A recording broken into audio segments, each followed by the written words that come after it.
Efirdə Telegrafın 15:00-a olan xəbər buraxılışıdır. Günün bu saata olan mühüm xəbərlərini təqdim edirik. İranla bağlı əsas plan işə düşdü. Xameynidən sonra belə olacaq. Trump iki müttəfiqimizlə razılaşdı. Bakıya da dəvət olacaqmı? Gürcüstan dəhliz planını açıqladı. Azərbaycanla sürətli əlaqə olacaq. ABŞ Mərkəzi Komandanlığına növbəti ay ərzində 24 saat hazırlıq əmri verilib. Amerikalı rəsmilər də Abraham Lincoln təyyarə daşıyan gəmisinin yaxın şərqə göndərildiyini, gələn həftə bölgəyə çatacağını təsdiqləyirlər.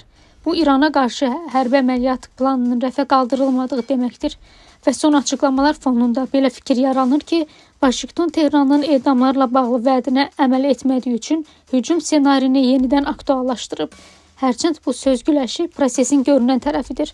Amerikanın İranda mövcud sistemin dəyişməsi hədəfində mümkün ssenarilər isə fərqli görünür. Bunu xüsusilə Trumpın İrana hərbi müdaxilə ssenarisini təxirə salma səbəblərində axtarmaq olar.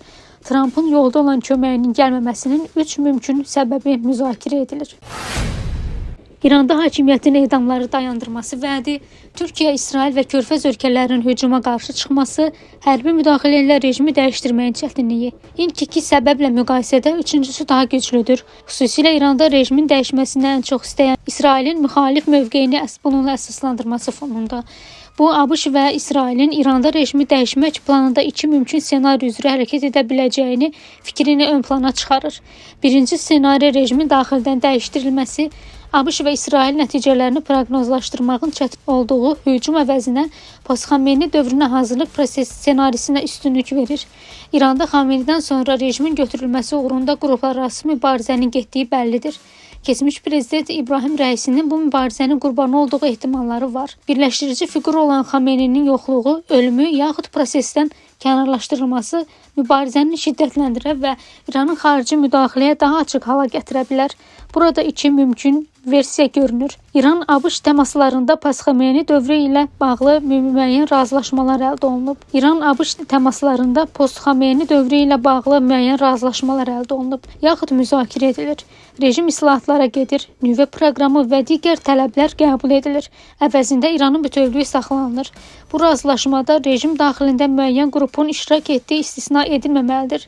Xameyninin neytrallaşdırılması və hakimiyyəti ABŞ-ın tələblərini qəbul edilməsi çərçivəsində yeni qruplaşma götürür. Trumpın İranda yeni lider axtarmağı zamanı çatıb açıqlaması, Pezeşkiyanın isə ali rəhbərə hücum müharibə deməkdir. Xəbərdarlığı da post-Xameyni planlarına diqqət çəkir. Mümkündür ki, ABŞ hərbi qüvvələri yaxın şərqə yönləndirməsi, İsrail ordusu hazırlığının Xameyni ilə bağlı planı İranın əks reaksiyasına hesablanıb. İkinci ssenari isə İrana qarşı effektiv əməliyyatlardır. İstisna deyil ki, Amerika və İsrail tələsik hücum nəticə verməyəcəyini hesablayaraq, rejimin dəyişməsinə yol açacaq effektiv əməliyyatlar hazırlayır. Hərbi hazırlıq da bununla bağlıdır. Trump hərbi hazırlığın başa çatmasına qədər diplomatik müstəvidə də addımlar ata, İrana müdaxiləyə qarşı çıxan müttəfiqlərin razı salınmasına istiqamətində işləyə bilər. Hərbi və diplomatik hazırlıq başa çatdıqdan sonra isə İran rejimi qarşısında seçim qoyulacağı ehtimalı yüksəkdir. Ya tələblərin qəbul edilməsi, bu həm nüvə proqramı, həm ölkənin idarəçiliyi ilə bağlıdır, ya da hərbi müdaxilə. Bütün bunlar İran planının davam etdiyini deməyə əsas verir. Gürcüstan hökuməti Asiya və Avropanı birləşdirən qlobal orta dəhliz logistika marşrutu ilə öz yol şəbəkəsinin inteqrasiyasını tamamlayacaq rəsmi cədvəl müəyyən edib. Telegraf xəbər verir ki, Tbilisi büdcə planlaşdırması əsasında 2026-cı ildə strateji magistral yolları tam istifadəyə verməyi hədəfləyir. Plana görə bu yollar Gürcüstan ərazisi vasitəsilə Azərbaycan, Türkiyə və Ermənistan arasında sürətli əlaqəni təmin edəcək. Dövlət büdcəsinin prioritet infrastruktur layihələrinin inkişaf proqramı bir neçə əsas yol segmentinin tamamlanmasını nəzərdə tutur. Onlar arasında Rustavi-Qırmızı körpü yolu, Azərbaycan və Algeti-Sadaxlo yolu Ermənistan var. Eyni zamanda ölkənin qərb hissəsində Batumi-Sarpi magistral layihəsi tamamlanacaq və bu yolla Türkiyə sərhədinə çıxış təmin olunacaq.